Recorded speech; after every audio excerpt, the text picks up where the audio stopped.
Hello there. Welcome to my second week, I guess, of Life Skills recorded sessions. Basically, I'm going to call this Real Talk with Mr. Wheeler, specifically this session. I wanted to give a topic that was relevant right now, but not very, I don't know. I just wanted to be more intentional and talk real about holiday season. I was going to do something on gratitude, but I think that you all know what gratitude is, and that's pretty overdone around Thanksgiving. So basically, just quick introduction. Again, I'm Steve or Mr. Wheeler. I'm the school counselor here at the Way building or the Oasis building. I work with the Way program, and then I also work with the MPCE program. So I'm here doing a recording video on Tuesday because Thursday is Thanksgiving, and I still want to give you guys once a week a life skills kind of lesson. So check out my resources. If you are interested, you can email me. If you don't already have access to the website, I can share you the link and let you know about just my little website. I just keep a bunch of resources on there. So today I want to talk about family gatherings. Basically, family gatherings are loaded with fun, frustration, food, quality time, arguments, laughter, tears, contentment, confusion, and a million other different things. They can be a great time, but they can also be miserable. So I just want to spend maybe 15 minutes talking about family gatherings and what we should do with them and how they can impact us and the choice that we really have with them. So today we're going to be selfish when considering our family gatherings. We're going to consider the impact our holiday season has on us, not so much the focus that we have to have on holiday seasons, but rather how it impacts us. We're going to talk about COVID just a little bit and the impact it might have on this holiday season, and then intentionally decide maybe at the end of this how you want to move forward this holiday season, no matter what the expectations are that are put on you. So that's the beginning here. Let's see.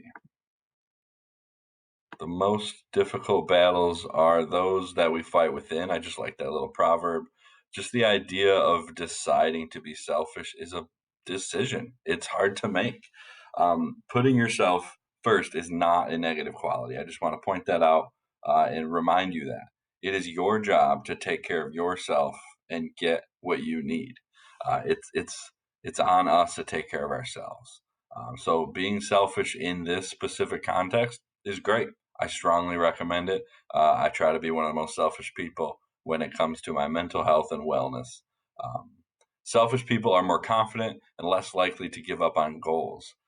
I find a lot of students I work with who maybe are struggling academically is because you're focusing on everything else in life, which needs your attention. If you feel maybe like it needs your attention, you've got to spend time with other people. Maybe you're a caregiver. Maybe you're taking care of your family.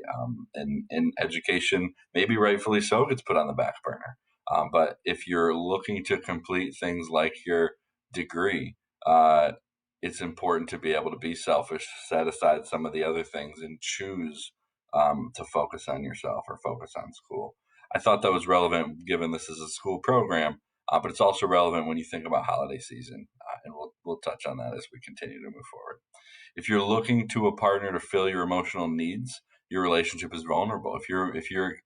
If you've gained or you fill your cup, if you will, by the compliments and the validations from others, and not from a selfish perspective, you're vulnerable to be let down a lot.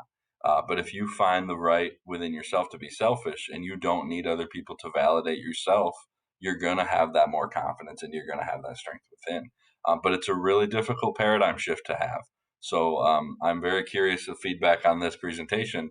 I'm just trying to get real with it. So the best relationships happen when two adults show up and they enjoy each other. They enjoy space with each other. There's not this need to have validation or to be supported. I mean, we want to be supported by our loved ones, but ultimately, if you can have that contentment in yourself, you're gonna have more comfortable relationships, and you know what to expect in a partner. I don't know if you want a partner that needs you to validate them in order for them to be happier themselves. The selfish piece really touches on a lot. Take a moment. So take a minute. You can pause this video here in a second and journal. Take a piece of paper, write it down, use your phone in a note section, and then delete it later if you want to. But the experience of taking 10 minutes maybe to write these thoughts down, maybe you'll be done in 2 minutes, however you process this stuff, and answer these questions. So I'm going to talk a little bit about the questions, and then I'll tell you to pause, and then I'll just move forward with the presentation. So, how do you currently put yourself first during the holiday season? What do you do that puts yourself first in the holiday season? How are you already selfish? Uh, what do you do to put others first during holiday season? Maybe you go to an event that you would maybe you wouldn't want to go to, but you feel like you have to because it's tradition and people expect you to be there.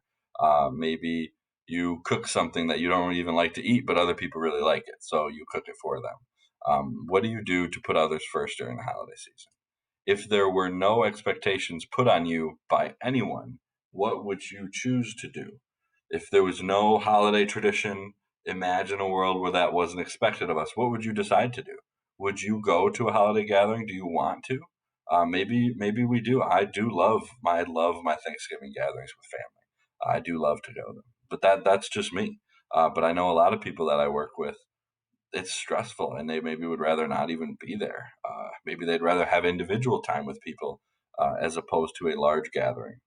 Because there's a debate of how quality is my quality time with these people if I'm with 50 people or even 10, you know. If there were, oh, I already read that one. Notice and document as you're writing this down. Notice any feelings, or as you completed this and reflect on it, notice any feelings or emotions you have. Maybe you feel frustrated, maybe you feel sad or happy or joyful. Just noticing those feelings is a really powerful skill. Having that mindfulness to notice how you're feeling and what influenced that feeling. Okay, so I just went over them. I hope that you take a minute and journal for a couple. So pause right now and then move forward.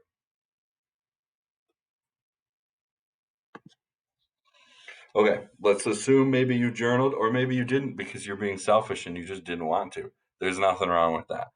Thanks for considering. Now we're just going to talk real quick about COVID. COVID is interesting because it kind of is a reset button for our whole country in a lot of ways. And it's a reset button for holiday seasons. You have options.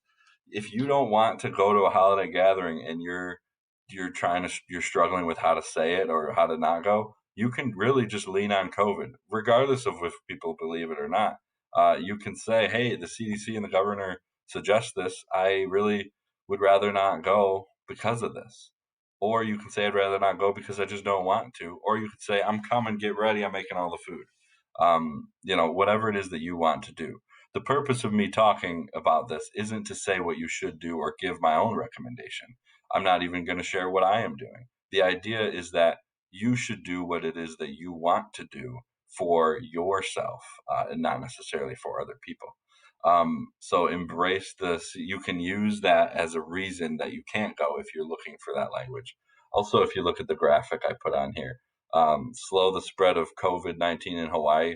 I mean, I just would love to be in Hawaii. So I saw that picture and had to put it in there. Okay. Are other people's decisions to attend or not attend holiday gatherings impacting you? Notice the impact. It may be you're hosting and you're expecting a bunch of people to come over, but some people are saying, hey, I'm being selfish and I don't want to come. How does that impact you? Are you taking that personally? Uh, COVID is going to have a big impact on relationships. Uh, in a way that I don't think people will realize that it's COVID that's causing it. But just choosing to go or not to go is going to cause tension in relationships. So just be aware of that and be able to name it and call it out if you notice it within your family lives. Just say, hey, this is COVID stuff, and let's get beyond this. Let's get together as a family and either get together separately or actually together as a family. And then if there were no expectations put on you, I already have this one in the journal prompt, but I wanted to emphasize it again. What would you choose to do? And that's everyone's going to have their own answer. I'm not looking for you to work together on that one.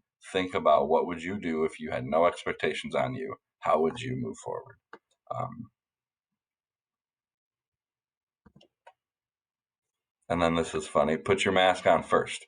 This is just emphasizing what I'm already mentioning. But if you are an airplane and there's an issue with cabin pressure, the masks drop from the ceiling. So I'm not talking about your COVID cloth mask. I'm talking about your oxygen mask. You probably have heard this analogy before. You can't help other people until your mask is on. Ultimately, what you do during this holiday season is your call. Do what you feel most comfortable with for both your physical and mental health and wellness. We cannot meet the needs of others if we're struggling to meet our own needs.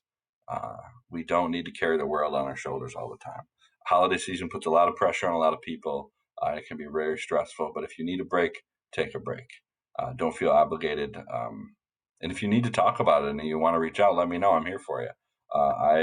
We can set up a time to meet one on one via the internet or the phone call. If you'd prefer to meet over the phone, just let me know. Um, Shoot me an email if you have thoughts on this presentation too. Ultimately, this is the end. However, you decide to spend this holiday weekend and the season coming up, enjoy the little things, enjoy yourself, have fun. This has been Real Talk with Mr. Wheeler or Steve, and please don't hesitate to reach out. I really appreciate your time, and I hope that you find this little overview beneficial and useful. And I look forward to talking with you soon. See ya.